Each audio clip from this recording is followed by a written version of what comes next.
कहानी की शुरुआत होती है कोलोराडो की एक हाई सिक्योरिटी जेल में, जहां रे ब्रेसलिन नाम का एक आदमी कैद था। एक दिन एक कैदी ने उसे जैक्स नाम के एक दूसरे कैदी से बचकर रहने को कहा, क्योंकि जैक्स रे पर हमला करने का प्लान बना रहा था। अगले दिन अपने प्लान के हिसाब से जैक्स ने रे पर हमला कर दिया, लेकिन वो रे के सामने टिक नहीं पाया और आखिरकार रे जीत गया। लेकिन इसी लड़ाई के चक्कर में गार्ड्स ने सजा के तौर पर रे को अलग चेम्बर में बंद कर दिया। ये जेल का वो हिस्सा था जहां सबसे खूंखार कैदियों को 24 घंटे कैद में रखा जाता था।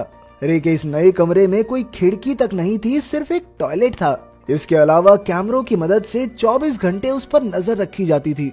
अब रे तुरंत इस जेल से भागने के प्लान के बारे में सोचने लगा। उसने जेल में घूमकर हिसाब लगाया कि जेल के पास ही एक गैराज है।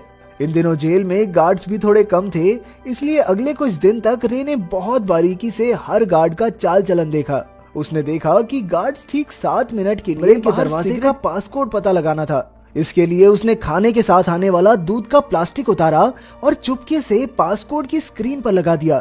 जल्द ही उसे पासकोड के नंबर मिल गए और फिर उन्हें सही तरीके से अरेंज करना कोई बड़ी बात नहीं थी। इसके अलावा उसने बाहर मौजूद अपनी टीम तक भी खबर पहुंचा दी कि जिस दिन वो भागेगा उस दिन ठीक 4 बजे उन्हें साथ की गैराज में आग लगानी होगी। आखिरकार वो दिन आ ही गया और रे पासकोड लगाकर कमरे से बाहर निकला। फिर वो पाइप्स वाले रास्ते से होता हुआ गैराज तक आ पहुंचा और उसी समय उसकी टीम ने बाहर विस्फोट करके सबका ध्यान भटका दिया। जल्द ही फायर ब्रिगेड वहां आई और रे चुपके से उनकी गाड़ी के नीचे लटक कर भाग निकला। आखिरकार उसके साथ ही एबिगेल और हश उसे लेने आए, लेकिन फिर उन्होंने रे को एक खाली सड़क पर छोड़ दिया। जल्द ही पुलिस ने उसे पकड़ लिया, पर तभी लेस्टर नाम का एक आदमी वहां आया और उसने पुलिस से रे को छोड़ने को कहा। इसके बाद लेस्टर और रे उसी जेल के हेड से बात करने पहुंचे और तब ये खुलासा होता है कि रे खुद एक सिक्योरिटी कंपनी का मालिक था। ये कंपनी दुनिया भर की जेलों की सिक्योरिटी की जांच करती थी। रे कोई अपराधी नहीं था, बल्कि वो तो खुद एक कैदी बनकर सिक्योरिटी की जांच करने जाता था, ताकि जेल के हेड उसमें और सुधार कर सकें। वो इतनी जेलों से भाग चुका था कि अब लोग कहने लगे थे कि भाई ये बंदा तो किसी भी जेल से भाग सकता है। आखिरकार पूरे 5 महीने बाद वो अपने ऑफिस गया, जहां उसने दुनिया की सबसे आसान गेम खेलकर अपने दोस्तों को खुश किया। इसके बाद उसके पार्टनर लेस्टर ने उसे जेसिका नाम की एक लड़की से मिलवाया। वो चाहती थी कि रे दुनिया की सबसे खुफिया और कड़ी सिक्योरिटी वाली जेल की जांच करे, लेकिन उसकी ये शर्त थी कि रे और उसकी टीम को ये जेल कहाँ मौजूद है इस बारे में कोई जानकारी नहीं होगी।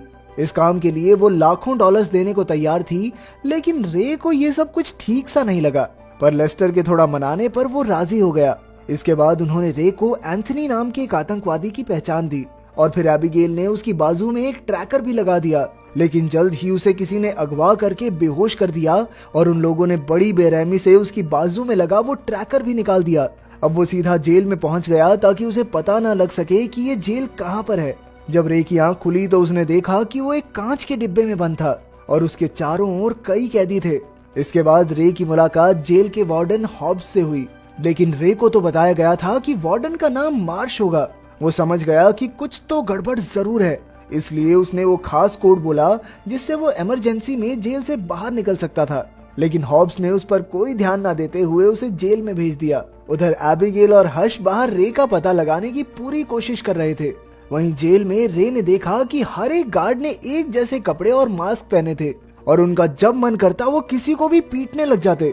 बाद में एमिल नाम का एक कैदी उसके पास आया और उसे बताया कि उसने कोई जुर्म नहीं किया, लेकिन फिर भी वो इस जेल में है क्योंकि कुछ लोग उससे उसके बॉस का पता निकलवाना चाहते हैं।